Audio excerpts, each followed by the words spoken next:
اعوذ باللہ من الشیطان الرجیم بسم اللہ الرحمن الرحیم۔ سورۃ قمر آیا 11۔ ففتحنا ابواب السماء بماء منہمر، چنانچہ ہم نے آسمان کے دروازے ایسے پانی سے کھول دیے جو زور سے برسنے والا تھا۔ اللہ تعالیٰ نے نوح علیہ السلام کی دعا قبول فرما لی اور موسلادھار بارش کے ساتھ آسمان کے دروازے کھول دیے۔ ایسا معلوم ہوتا تھا کہ آسمان نے اپنے دانے کھول دیے ہیں۔ اس طرح ان کی قوم سے بدلہ لیا۔ اللہ تعالیٰ نے 40 دن تک موسلادھار بارش برسائی۔ سورۃ قمر آیا 12۔ وَفَجَّرْنَا الْأَرْضَ عُيُونًا، اور ہم نے زمین کو چشموں سے پھاڑ دیا۔ آسمان سے اتنا پانی برسا کہ تمام روئے زمین پر جگہ جگہ چشمے پھوٹ پڑے، حتیٰ کہ تنور سے بھی چشمہ پھوٹ نکلا جو آگ کی جگہ ہے، جہاں چشمہ تو کجا پانی بھی نہیں ہو سکتا۔ فَالْتَقَى الْمَاءُ، تو سارا پانی مل گیا۔ آسمان سے نازل ہونے والی بارش اور زمین پر جمع ہونے والا پانی مل گیا، اور پانی کی سطح اتنی بلند ہو گئی کہ چھوٹے پہاڑ ڈوب گئے۔ علی امر قد قدر، اس کام پر جو طے ہو چکا تھا، جسے اللہ تعالیٰ نے تقدیر میں ظالموں کی سزا کے لیے مقرر کر رکھا تھا۔ اللہ تعالیٰ نے زمین سے چشمے جاری کر دیے اور یوں خوب پانی جمع ہو گیا۔ آسمان اور زمین مل کر اللہ تعالیٰ کے حکم کو پورا کر کے تعاون کرتے ہیں۔ سورۃ قمر آیا 13۔ وَحَمَلْنَاهُ عَلَى ذَاتِ أَلْوَاحٍ وَدُسُرٍ، اور نوح علیہ السلام کو ہم نے کیلوں اور تختوں والی کشتی پر سوار کر دیا۔ اللہ تعالیٰ نے اپنے بندے نوح علیہ السلام کو تختوں اور کیلوں والی کشتی پر سوار کر دیا۔ اس کشتی کو کیلوں کے ذریعے جوڑا گیا اور تسموں سے باندھا گیا۔ اللہ تعالیٰ نے نوح علیہ السلام کو بہت بڑی کشتی پر سوار کیا۔ نوح علیہ السلام اللہ سبحانہ تعالیٰ کے حکم سے کیلوں اور میخوں کی مدد سے تختے جوڑ کر کشتی بنائی تھی، اس لیے اسے کیلوں اور میخوں والی کہا گیا۔ سورۃ قمر آیا 14۔ تجری بِأَعْیُنِنَا، اور ہماری آنکھوں کے سامنے چلتی رہے، یعنی وہ کشتی جس پر نوح علیہ السلام نے ایمان والوں کو سوار کر لیا تھا، اللہ تعالیٰ کی نگرانی میں چل رہی تھی۔ اللہ تعالیٰ کی حفاظت سے کشتی منزل کی طرف رواں دواں تھی۔ نوح علیہ السلام کو ان کے ساتھیوں میں سے کسی کو معلوم نہیں تھا کہ ہم نے کس منزل تک پہنچنا ہے۔ وہ اللہ تعالیٰ کے سہارے کشتی میں بیٹھے تھے۔ یقیناً اللہ تعالیٰ بہترین حفاظت کرنے والا ہے اور بہترین کام کرنے والا ہے۔ جزاء لمن کان کفرا، یہ تھا بدلہ اس شخص کے لیے جس کا انکار کیا گیا تھا۔ یہ اس کا بدلہ ہے جس کو جھٹلایا گیا، جس کا انکار کیا گیا، اور اللہ تعالیٰ کے حکم کی تعمیل میں ثابت قدم رہے اور کوئی انہیں اپنے مقصد سے ہٹا نہ سکا۔ اس سے پتہ چلتا ہے اللہ تعالیٰ کی طرف دعوت دینے والے بے یار و مددگار نہیں۔ اللہ تعالیٰ کی نصرت آتی ہے اور قوموں کی ناقدری پر اللہ تعالیٰ ایسی قدر کرتے ہیں کہ دنیا میں ایسے انسان کی زندگی دوسروں کے لیے مثال بن جاتی ہے۔ اس سے پتہ چلتا ہے اللہ تعالیٰ کی طرف دعوت دینے والے بے یار و مددگار نہیں، اللہ کی نصرت آتی ہے اور قوم کی ناقدری پر اللہ تعالیٰ ایسی قدر کرتے ہیں، دنیا میں ایسے انسان کی زندگی دوسروں کے لیے مثال بن جاتی ہے۔ سورۃ قمر آیا 15۔ وَلَقَدْ تَرَكْنَاهَا آیَةً، اور بلا شبہ یقیناً اس کو ہم نے ایک نشانی بنا کر چھوڑ دیا۔ اللہ تعالیٰ اس آیت میں ذکر فرما رہے ہیں کہ ہم نے اس کشتی کو جس میں نوح علیہ السلام اور اس کے ساتھی سوار تھے آئندہ کے لوگوں کے لیے نشانی بنا دیا، یعنی نوح علیہ السلام کے بعد آنے والی امتوں کے لیے عبرت بنا دیا، تاکہ یہ امتیں اس سے عبرت پکڑیں اور نصیحت حاصل کریں اور اللہ تعالیٰ کے ساتھ کفر کرنے والے جس راستے پر یہ چل رہے ہیں اس سے باز آ جائیں۔ انبیاء اور رسل کو جھٹلانا چھوڑ دیں، ورنہ ان کے لیے بھی وہی سزا ہوگی جو ان سے پہلوں کے لیے تھی۔ ترکناہا، چھوڑ دیا ہم نے اس کو، یہ ضمیر کشتی اور اس کی جنس کی طرف لوٹتی ہے، اس لیے کشتی کی صنعت کی تعلیم اللہ تعالیٰ نے اپنے رسول نوح علیہ السلام کو دی، پھر اس صنعت سے اور اس کی جنس کو لوگوں میں باقی رکھا تاکہ یہ اللہ تعالیٰ کی اپنی مخلوق پر رحمت اور عنایت، اس کی کامل قدرت اور انوکھی صنعت پر دلالت کرے۔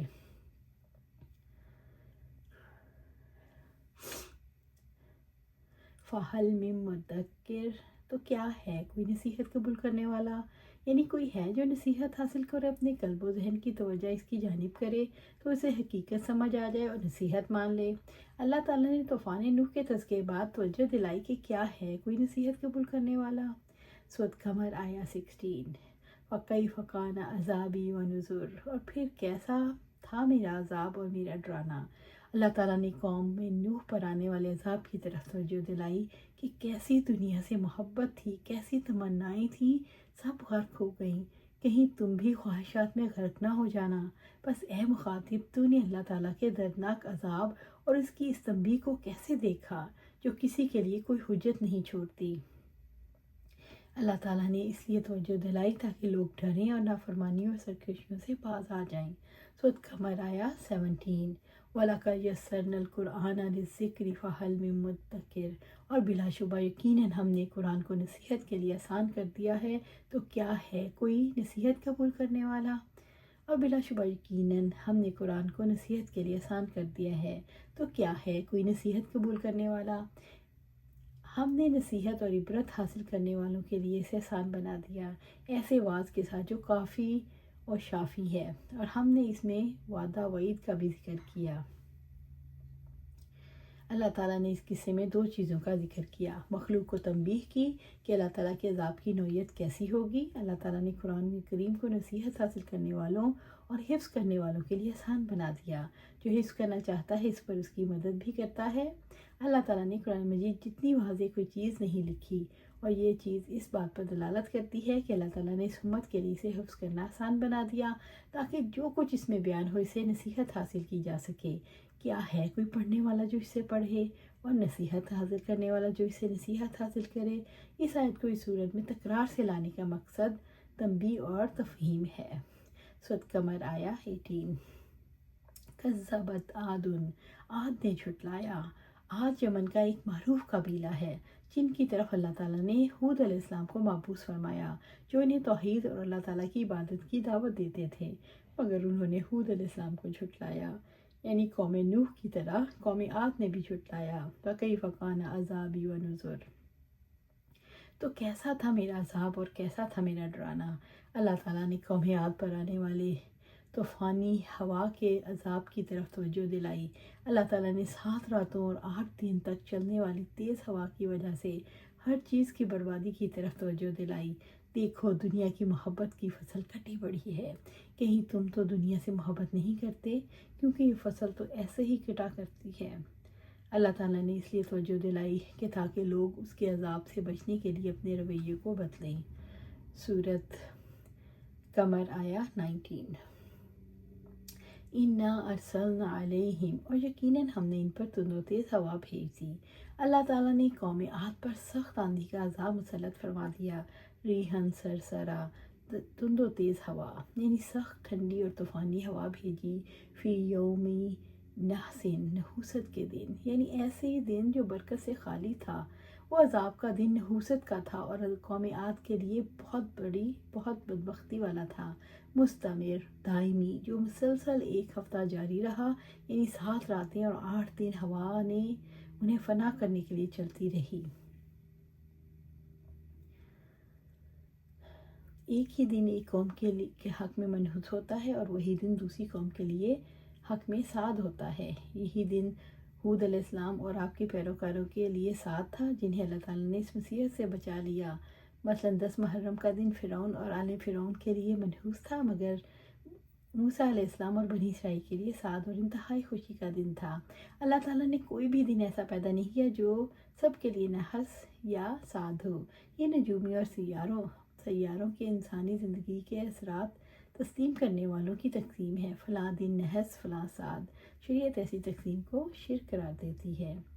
سورۃ قمر آیا 20۔ تنزع الناس، وہ لوگوں کو اٹھا اٹھا کر پھینک رہی تھی۔ قوم عاد پر چلنے والی ہوا کیا تھی؟ اللہ تعالیٰ کا قہر تھا۔ وہ قلعوں میں اور گھروں میں بند انسانوں کو اٹھا کر اتنی بلندی پر لے جاتی کہ وہ نگاہوں سے غائب ہو جاتے، پھر ان کو سر کے بل زمین پر اس زور سے پٹکتی کہ اس کا دماغ کچلا جاتا اور سر دھڑ سے الگ ہو جاتا۔ کأنہم اعجاز نخل منقعر، گویا وہ کھجور کے اکھڑے ہوئے تنے ہوں، یعنی ان کی ہلاکت کے بعد ان کی لاشیں ایسے دکھائی دے رہی تھیں گویا کہ کھجور کے جڑ سے اکھڑے ہوئے تنے ہوں۔ جب بندے اللہ تعالیٰ کے سامنے سرکشی اور نافرمانی کرتے ہیں تو کتنے حقیر ہو جاتے ہیں۔ یا ارحم الراحمین، ہمیں اپنے غضب اور اپنی ناراضگی سے بچا لینا اور ہمیں عافیت عطا فرمانا۔